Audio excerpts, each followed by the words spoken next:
Hey guys, welcome back to another episode of Around the Fire. This is Andrew, your host.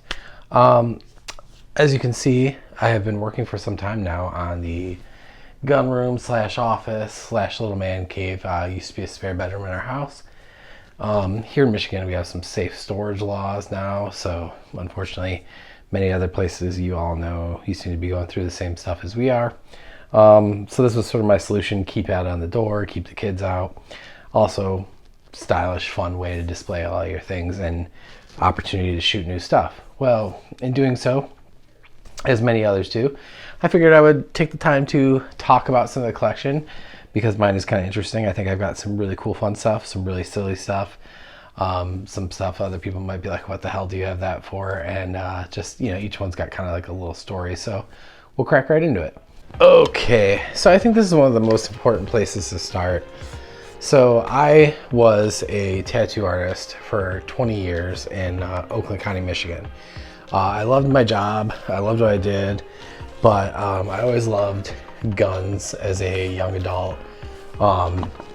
And I found my first AK at a gun show, as a lot of people do. And I didn't know much about AKs at the time.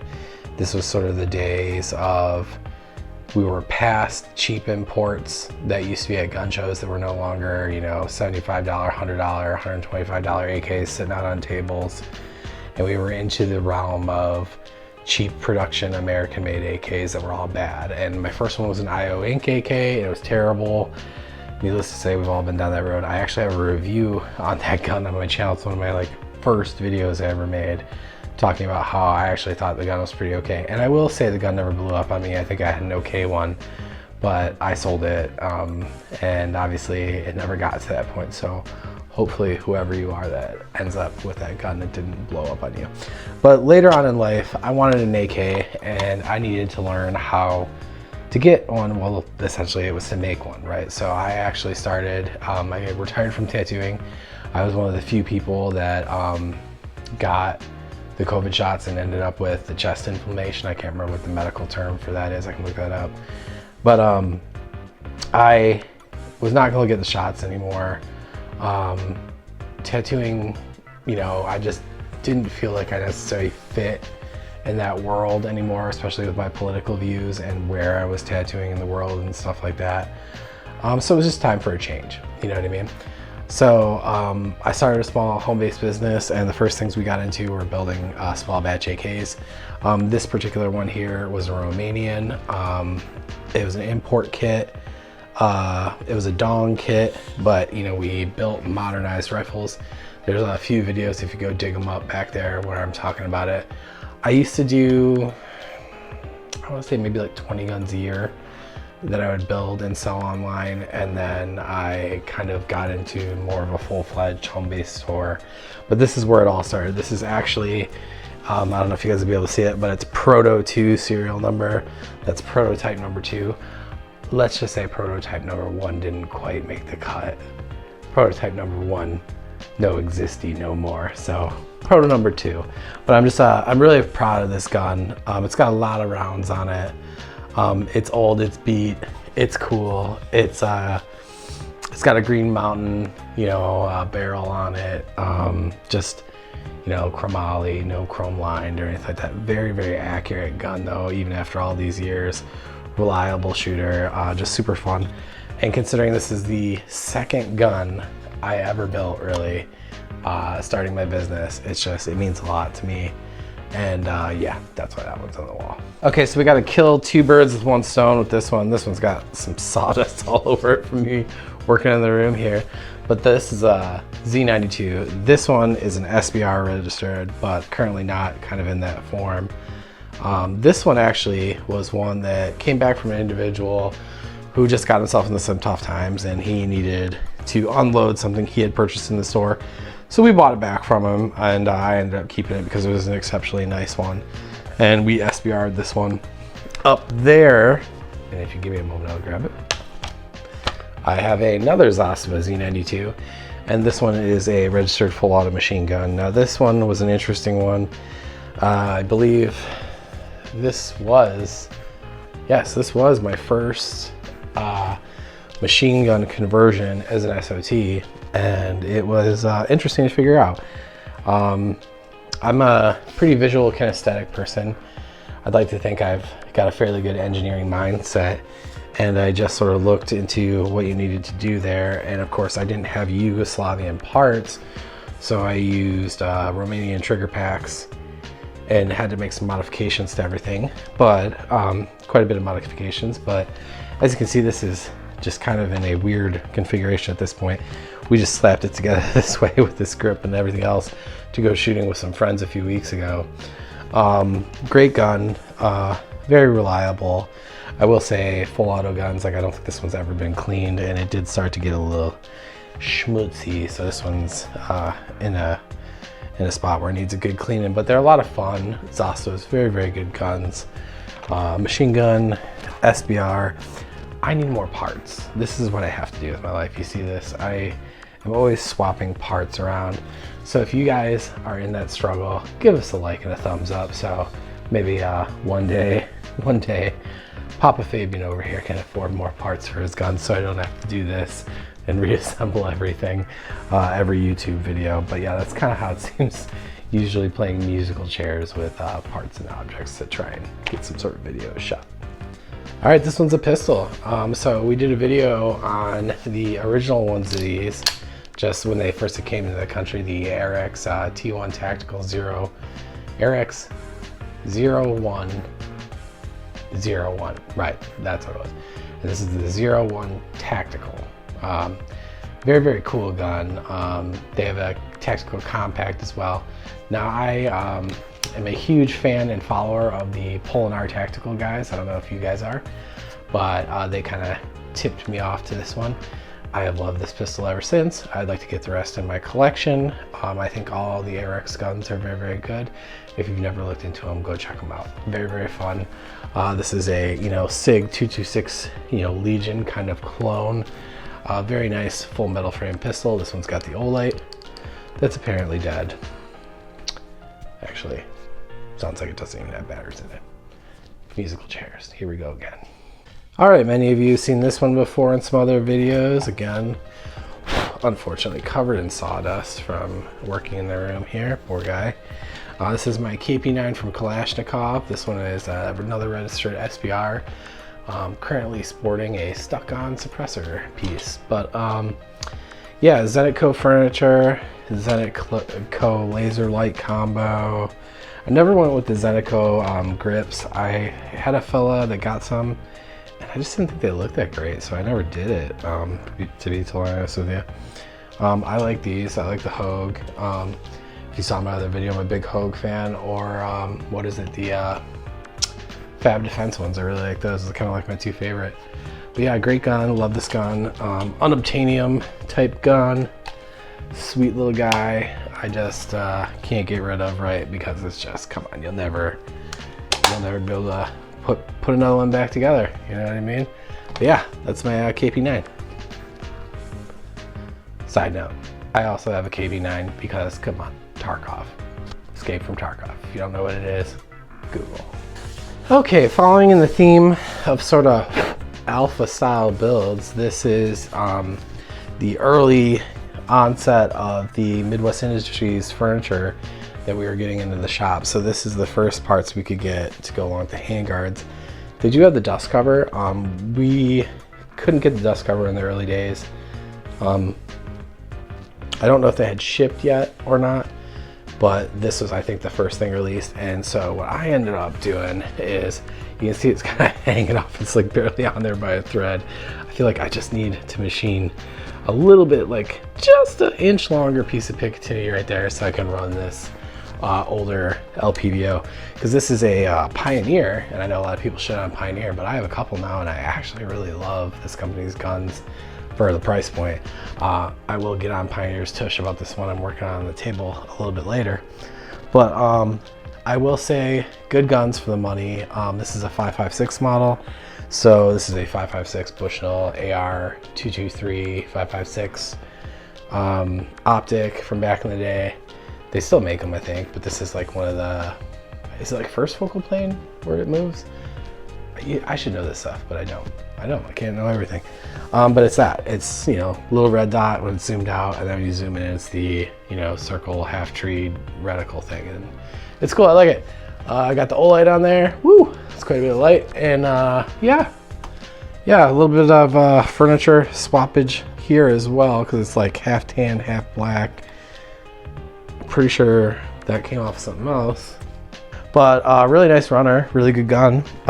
Very happy with it. I'd like to get a little bit more time on this one, but I built this one this fall, and it's cold here in Michigan, so I've been out shooting a whole ton this winter. Can you tell? Yeah. And I'm trying, guys. I'm trying, believe me. I get the fat comments. It's okay. I'm a chunk, but you know, we thick-blooded here in Michigan. Oh, and then this amalgamation of, it's like taller than me. It's like 10 feet long. So this was a Chiappa Rack 22. So I will throw those on the screen in their original form. A Chiappa Rack 22, the cool thing about it is it's a 22 AK, obviously, but they were built to a real AK furniture, which a lot of stuff won't do. So the fact that this can take real AK furniture, you can do all sorts of silly stuff like you see I've done here. Now this furniture set was brought in used by a customer. I believe it came off some Palmetto AK stuff. It's like JR Billet or something like that. And it just like didn't fit anything right. Like I wasn't, you know, stoked on it. And so I was like, you know, I got this 22. It's a little like project thing. You know, it never sees any crazy stuff. So what if I just kind of, you know, ground on some of this and did some fitting, and here we go. You know, it's all on there, for better or for worse. And it does what it's supposed to do. I mean, we definitely had to, you know, cut and grind things away to make them fit and go to Home Depot to get screws that need to be cut down and stuff like that. But it's a 22 plinker. It's just kind of a range toy, like a little bench rest shooter. This here is when I was first getting into doing Form 1 stuff, and back then you could do that on YouTube. And we had some videos with our Form 1 cans. Those were the most views we ever had. I think one of the videos had like 4 million views or something like that. And then YouTube came along and took them all down. God, that sucked, because, you know, that was like when I first started out, and that really made me feel like we were rolling on to something. And then obviously those got taken down. We had to go in a different direction. But these are just old school do-it-yourselfer type things. You know, pipe spacer, stainless steel washer baffle size. You know, there's a blast chamber and a bunch of, you know, standard baffle stack type of thing. But this one's, I think it's like 10 inches long and 2 inches wide. So it's so quiet. And we built 2 of these back then. I built a 22 caliber, 223 caliber, which I, you know, didn't know how it would work at the time, not knowing much with those caliber rifles, and it was not, you know, very good, because obviously the internals of this are all stainless steel and it's sleeved with stainless steel, but the externals are aluminum, and it's just too much pressure. I would not want to keep beating on it that way. So now this one's on a 22, and that's where it's going to stay. It's just 22 guns, and then we do have one of this kind still that we'll use for like 300 blackout and stuff like that, because it's like a fairly low pressure round, and it does really, really well. But that's probably all those are ever going to do again in their future, because I'd like them to last. You know, there's some time that went into them, even though they're relics of the past now. But yeah, you know, it's just kind of a combination of shit that was laying around that ended up turning into something pretty fun and kind of crazy. It's definitely heavy. It's definitely weird. You know, it's, you know, 22 sniper toy, whatever. I mean, hey, what are you gonna do, right? Okay, so this here, I gotta talk about, man. Have always loved MP5s. Just the entire HK lineup of stamped receiver guns, whether they were the 308s or they did some like 5.56 ones, I'm pretty sure. But yeah, that might have been just more the Setnies and stuff. But such cool firearms. You know, Die Hard, all those movies we watched when we were kids. cool guns. You know, people dual wielding 2 MP5Ks in movies like a boss, you know, absolutely unrealistic stuff that just made you want one so bad. Now this here is a PTR, not an HK, but PTR we have at home. Well, HK we have at home, and I've had a lot of fun with it. It's been a really good gun. PTR has been a good company to work with. As most things do, occasionally things will have trouble. I never have, but we had a customer that did, and they were very good about getting them taken care of and repairing their firearm. So very good company to work with on the customer service side, I will say that. I recently just got myself some metal magazines. We've never done any videos with those yet. I only had plastic ones because that's what they came with, and these metal ones are pretty expensive. It's a CGS can on here. It's got a little like booster doodad in there, so it does the like poo poo poo kind of moves. Pretty cool. Meprolite on there. Love those things. Big funky laser that I need to get Picatinny down better. I just kind of stuck there, and it's like missing one screw, but it's a cool like UTG bull dot laser. Not very strong. It's just like civilian strong, but it's still cool for like indoor cool kid looking stuff. And then yeah, this one is a Giggle Switch full auto one.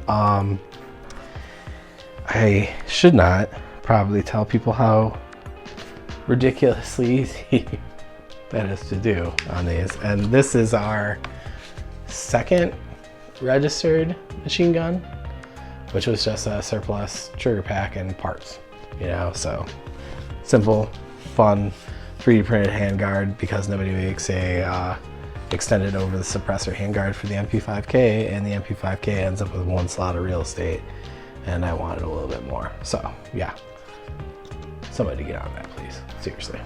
Okay, another musical chairs swapperoonie type gun. Another absolute favorite of mine here. This is another Zasva. This is the Z85, probably my favorite gun. I would, yeah, probably. This is just such a good gun, dude.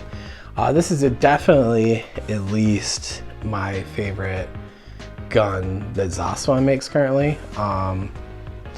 I wish Zasva made a 5.56 somewhere in the middle, like 13.5 pin and weld, something like that, or even like a 11-inch pistol, you know, somewhere in that ballpark. 10-inch pistol. I think this is a 10-inch, so what am I talking about there? Yeah, it'd have to be bigger. Yeah, that's definitely a 10-inch, right? But either way, they're a compact package, and I will say, you know, without a suppressor or something on them, fireball throwers. But with this can setup we got here, this is a CNC Warrior, and it's on with some Teflon tape. So if you guys don't know that trick, get a lot of Teflon tape on there, and that holds up pretty good for at least range time. Definitely not like some wartime solution. But this is the Gemtech Track 2. This is what, TDI arms? Yeah, TDI arms, lower handguard, cheese grater top, and then everything else is factory type stuff, except, you know, I think that's like a Stormworks buffer tube adapter, unless that's someone that came, it's probably like a Stormworks or something, I don't know. You know, buffer, standard factory mag, Hogue grip. Yeah, man, nice guns, you know, really nice guns. And this one here is also a full auto. This is the most fun full auto gun I own, and maybe in the world. It is just super duper sweet. They are gassy, and the solution for that, in my opinion, no, you know, you can disagree, but having this vented top, or any type of vented top, what I did is I went and sort of did like the AMD 63 type series stuff, and I vented my gas tube. Put a lot of little vents out there in front, and it really did the job, man, because this port back here especially would jet you in the face. So if you're gonna run cans on some of your guns, you're gonna need vented gas tubes. Drill some holes. All right, is this getting old yet? Lots of AKs here. So this was actually my first dive. That one was the second, the long one. You saw the 5.56, but this was my first dive into Pioneer guns, and it's a 5.56 Hell Pup. I just thought it was really weird, and I was like, what? 5.56 Hell Pup? And I was like, look at this weird Like mag, it's like so cheap. It really is. The mags are terrible, but like they're like terrible, but not at all. Like they work really, really well. They're not like steel and reinforced or anything like that, but I mean they go right in and out, and I mean, goddamn, they run good. And then I go and get stuck. Yeah, they run good. You know, they go in and out well. Like I said, super fun gun, super reliable. Like I said, this is all this like newer forged stuff that they're doing away from, you know, getting away from that like bad cast image they had. This is the AIM surplus handguards. I've talked about these before. We have them on a few guns here. I love these handguards. Now, UTG and Leapers, if you are out there, if anyone from UTG Leapers here in Livonia, Michigan, if you guys are listening, okay, bring back those goddamn AK handguards. I'm not gonna keep saying it, and I'm not gonna keep posting it on your stuff, but I swear to God, I will start a fucking list of people that want them back or something, because those were hands down the best AK handguards on the market. I loved them. The installs were great. There was literally nothing wrong with those friggin' handguards, and you need to bring them back. I don't know why you've invested all this money into this Integrix optics thing, trying to make yourself like a higher end company. I understand what you're trying to do. I do, I feel for you. But you know, sometimes we just have to do what we do well, right? And you did there, and then you took it away from us. So I'm never gonna forgive you. But this was the alternative. The AIMs, they are not as nice as, like I said, the UTGs, but they are a second runner-up. They have a nice sculpted edge here, so nothing sharp. I will say the key mods are slimmer and fit nicer, but they're just good. They're good. They are nice and solid, and if you Loctite the screws on them, you shouldn't have problems with them. They're lightweight, and they do what they need to do. I enjoy them, and for, you know, the price point, I think this length is around like $80 in the full length on a full length rifle, so like a 15-inch is like 110 nowadays. So really, really good value there. And then I got this from a customer actually, so we did like a little trade deal, and I'm super stoked on it. That was my first EOTech, because, you know, I'm not rich, and you know, I realize you're like sharing a wall full of stuff that costs a bunch of money, but this is like an accumulation of many years of my life, and you know, I can't generally just like be like, oh yeah, you know, $600 some odd optic, why not? So yeah, but yeah, okay, that's my 5.56 Hellpup. Runs really awesome with the can on it, which brings me to my next build, where I do have a gripe with Pioneer now. All right, Pioneer Arms, we gotta exchange words now, man. So this gun, perfect, love it, like it, best friend, end of the world gun, great gun. Want to build this one to match, but in 7.62. Problem I have. Well, this gun was at our store, and it had been there for a while, and I said, heck, you know, I'll just build the matching set to the one I have at home. We'll take that one, and we'll start doing some stuff with it. We had painted another gun and had a smaller length handguard on it, so I did some swap around furniture, so that's why that's painted. I didn't do that on purpose. It's very like Call of Duty kidnapping right now. But the issue with this gun is if you look down the center of it, it's not straight, guys. At the trunnion, it is off, and the barrel is canting to the left pretty good, and that's unfortunate. Now, I'm gonna live with it, and I'm still gonna build the gun because, you know, I can't really at this point go turn around and just put that back on the wall and sell that to a customer and feel good about that. And I want to say it's been sitting on my wall at the shop for just under a year now, maybe.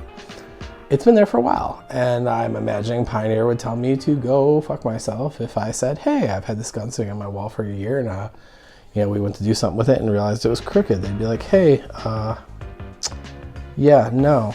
Now, crooked with AKs is something that happens. Now, I feel this thing needs to be addressed. Anybody that's ever built an AK before, this happens pretty much right here in the rivet set in the trunnion, the front trunnion. And what will happen is, depending on how you're drilling your rivets and everything, like for me, when I did it, when we do the builds, we have a set where we drill 2 holes on one side, flip it, the jig, and then flip it and do the other 2. And if it's not perfectly balanced and it's got some sag to it, you'll be off just a little bit on one side or the other. And if you're off a little bit, it cants that block in there, and that trunnion block is what your barrel is going to be pressed down into.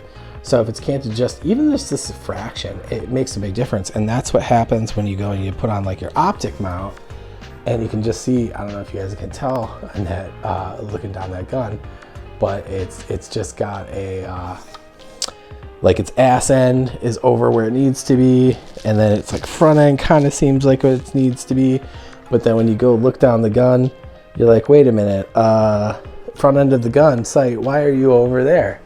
What are you doing over there, buddy? And it's not the front sight, as you can see, because the front sight, in this, the way these align on the barrel and system themselves, the front sight's perfectly positioned in there. We had to cut that out, but the front sight is perfectly positioned right in the middle. It's not canted left or right, so it's not the post on the end being moved.